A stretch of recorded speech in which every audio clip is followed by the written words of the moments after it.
Well, Blake, before we move completely on the Navy, just your thoughts on the FAU game, and y'all clearly had a plan to execute some things. How do you think y'all did it? Yeah, first of all, shout out to Conrad. I mean, that's really impressive. Five field goals, 40 yards plus. Just what an amazing job he did.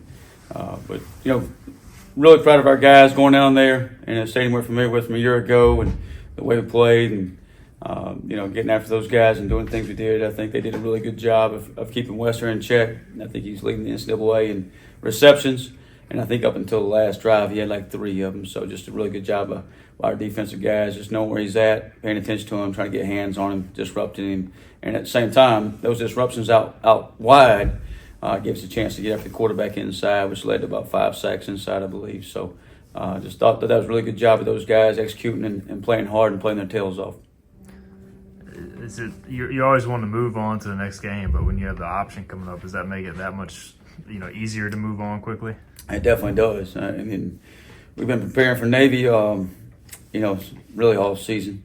You go back in preseason camp, you spend time every day on them for the first couple of weeks of preseason camp, just getting ready for different type of offense. We try to relate it to our kids as much as possible that, hey, the dive under center is the same as inside zone in the gun. If they pull and pitch it, that's the same as toss or the same as a stretch play. So we try to relate it as much as possible, but at the same time, the option forces you to be very disciplined and be great, have great fundamentals, great first steps, great eye execution, all those type of things. Then we've been practicing every Sunday night for about the past month, really. So, our guys are familiar with what we want to do. They're familiar with the system. They're familiar with their offense.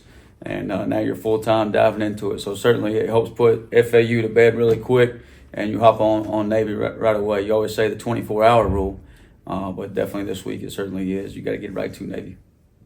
Getting 5 sacks last week, do you feel like you kind of unlocked something, or kind of how repeatable is that moving forward? I don't know if it's repeatable this week. If we're making Navy throw the ball, I think that's probably a good thing. So that would be, a positive there. And if we end up with 5 sacks this week, I'd be fired up. But yeah, I think it's part of it's just numerous things. We always say it takes everybody. It takes a secondary to cover their guys up and get hands on and be disruptive, and throwing lanes with underneath coverage guys, and then guys up front winning their one-on-one battles and coming free, and at the same time you get to the backfield, you got to have a chance to get the quarterback on the ground too. So I think it was a good team effort, and those are things that we hope to replicate in the future. A lot of experience coming back on defense and seeing the scheme before, but how do you get the new guys to kind of buy in and not have dirty eyes or bite too early? That's the key, right? And I think not just against this offense, but every offense. Going back to Tulane a couple of weeks ago, they had a lot of shifts, motions, trades.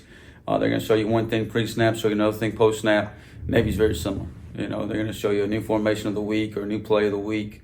They're going to have to give you a lot of eye candy, and so you got to be very disciplined. So we've had that carry over from week to week. They may be under center and show you a little bit more 3-back formations. And then we got some guys. Jonathan Jones was transferred in, but he's played against it before. So we have some guys that have played against these type of offenses, maybe not Navy, but these type of offenses before. So there would be some carryover there.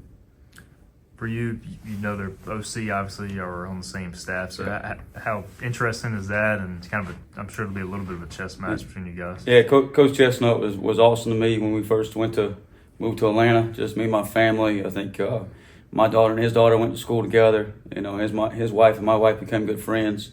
And, he has 3 daughters. I have 3 daughters. So they all became, friends. And we go hang out at their house. And, he's really special to me, and really appreciate everything he did for me, and just his friendship and continued friendship, And not only him, Tommy Laurendine, we worked with him at Lenore Ryan. Know him and his family really well, and his wife, Shauna, and his daughters. There's a lot of carryover. We talk about Coach Newberry, Coach Volker, Brent Wimberly, G8 for us at Kennesaw. He's now the linebackers coach there. So there's, very familiar with their staff. They're probably very familiar with us. It's be exciting to see those guys and catch up. But in between the game, between the 60 minutes there, it'll probably be a chess match and go at it a little bit. So we can have bragging rights at the end of the day. So just, but all those guys are good people, and it's, they're all really good ball coaches, but I think they're all better men, and just respect the heck out of them in the job they do.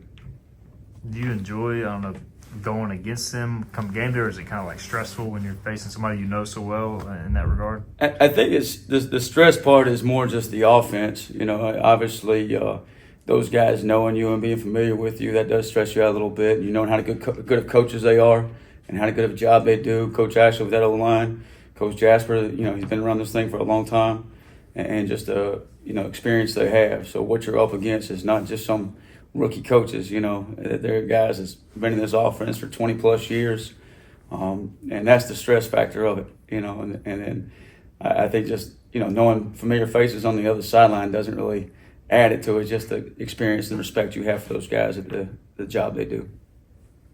How much of a challenge is it, like that environment? They have the core on the field and everything, like on top of the distractions for you and your staff, keeping the kids focused. You know, I always thought when I was at the Citadel and we had the core and the visiting team came in, that'd be intimidating for the visiting team, and maybe it was. And I don't know. Our guys or myself, I don't think much of it now. When we go up there, I think it's a pretty cool environment, really cool experience to be there and being in that environment and what those young men represent and what they will do for our country one day. You know, hats off to those guys and respect the heck out of them.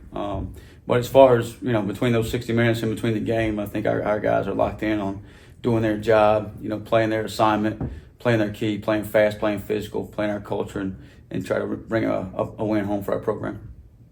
They've been doing more shotgun at times this year, so what different challenges does that create as opposed to if they go under center? Yeah, I think last year they showed us about 3 or 4 formations, and this year he's got about 15 different formations, whether it be in the gun or under center.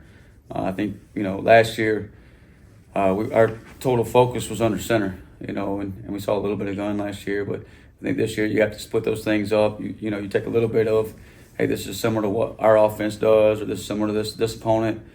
For the gun stuff, so your main focus is under center, and you spend a lot of time there, and just all the different things they can do under there, the midline, the veer, the speed options, the play action passes, the traps, whatever it may be. So that's your main focus because that's the new stuff to our guys.